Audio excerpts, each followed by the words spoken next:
Well, hello there. My name is Miss Molly, and I am in the Cops and Kids reading room. And PPL is presenting a storytelling series for the entire summer of 2020. And I'm here to introduce you to all the readers that are going to be coming in to the reading room right here, and they get to read you a story. And after the story, you'll get to do a craft. And I've seen all the crafts so far, and they are so fun and cool to do.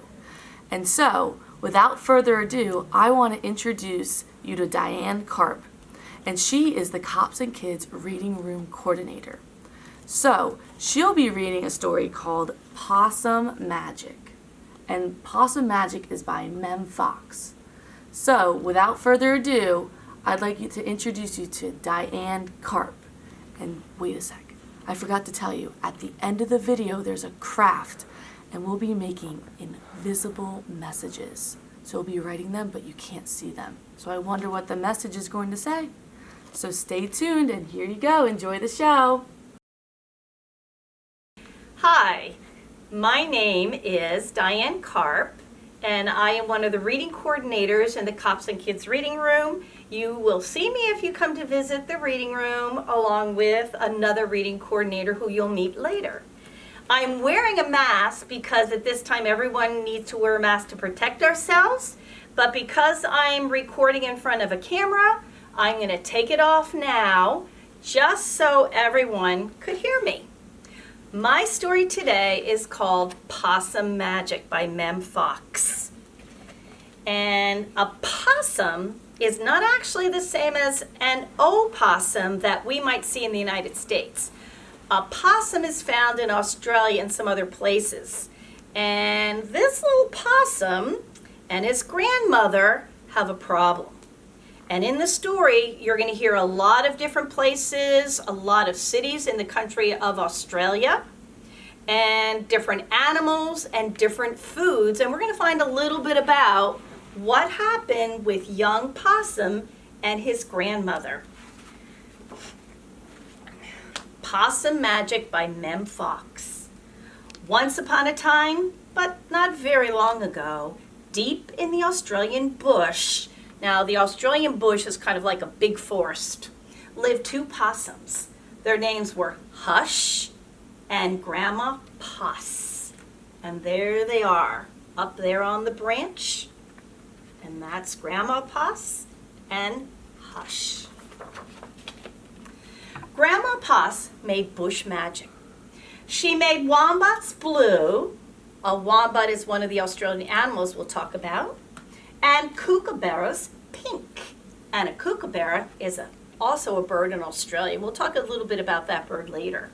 She made dingo smile, which is like a wild dog, and emu shrink. But the best magic of all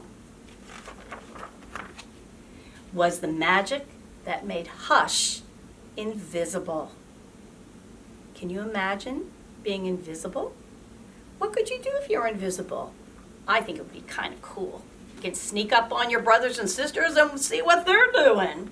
But here is Grandma Poss, and there is Hush, invisible. What do these books have to do with our story? I don't know. There's lots of books in here. What adventures Hush had. Because she couldn't be seen, she could be squashed by koalas. And that's another animal we'll be talking about. And look, there's poor Hush and her tail, because the koala didn't see her. It's sitting on her tail. Ouch. Because she couldn't be seen, she could slide down kangaroos. Kangaroo didn't even know it. And there's Hush sliding down her whole tail. Uh-oh, this might be a good idea. Because she couldn't be seen, she was safe from the snakes. And in Australia, they have 21 of 25 most venomous snakes in the world. Lots of snakes. Look at that tongue. Boy, is Hush. She was pretty cool not being seen. This is why Grandma Poss had made her invisible in the first place, because of all those poisonous snakes. But one day, quite unexpectedly, Hush said, "Grandma, I want to know what I look like. Please, can you make me visible again?" "Of course I can," said Grandma Poss, and she began to look through her magic books. Remember we saw those books back here? Magic books. Wonder what she's going to find in those books. She looked into this book and she looked into that book. Look, there she is, checking all the books. There was magic for thin and magic for fat, magic for tall and magic for small.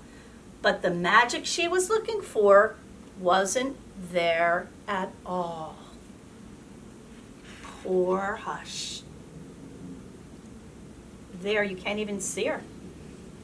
Here are her brothers and sisters and some of the other animals, and she's invisible. Grandma Poss looked miserable. "Don't worry, Grandma," said Hush. "I don't mind." But in her hearts of hearts, she did. See how sad she's looking? All night long, Grandma Poss thought and thought. The next morning, just before breakfast, she shouted, "It's something to do with food! People food! Not possum food! Oh, but I can't remember what! We'll just have to try and find it." So later that day, they left the bush where they'd always been to find what it was that would make Hush sing.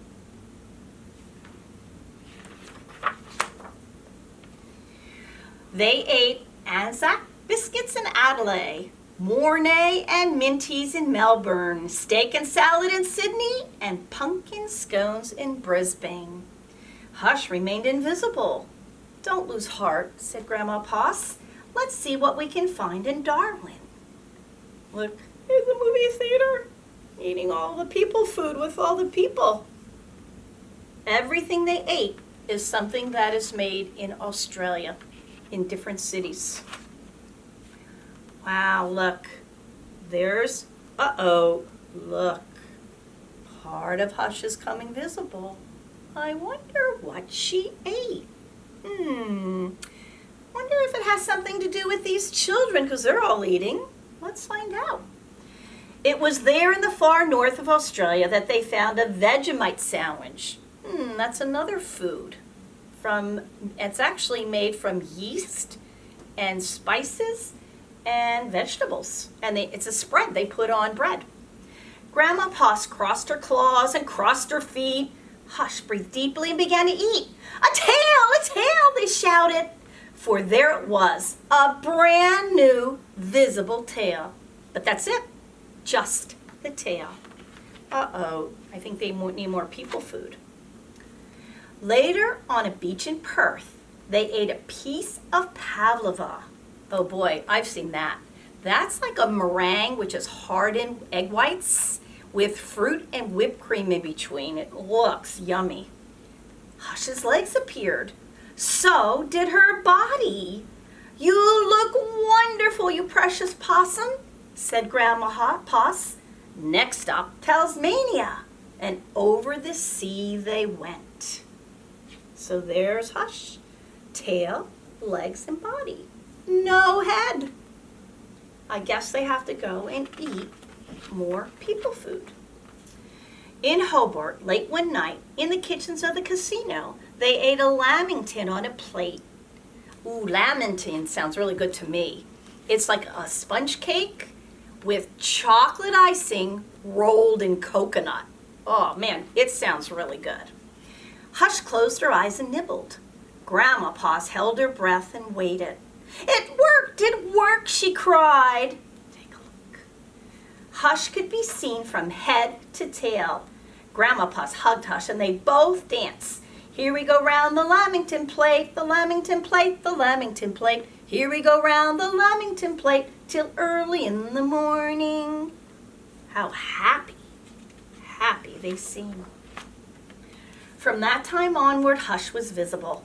But once a year on her birthday, she and Grandma Poss ate a Vegemite sandwich, a piece of pavlova, and half a lamington, just to make sure that Hush stayed visible forever.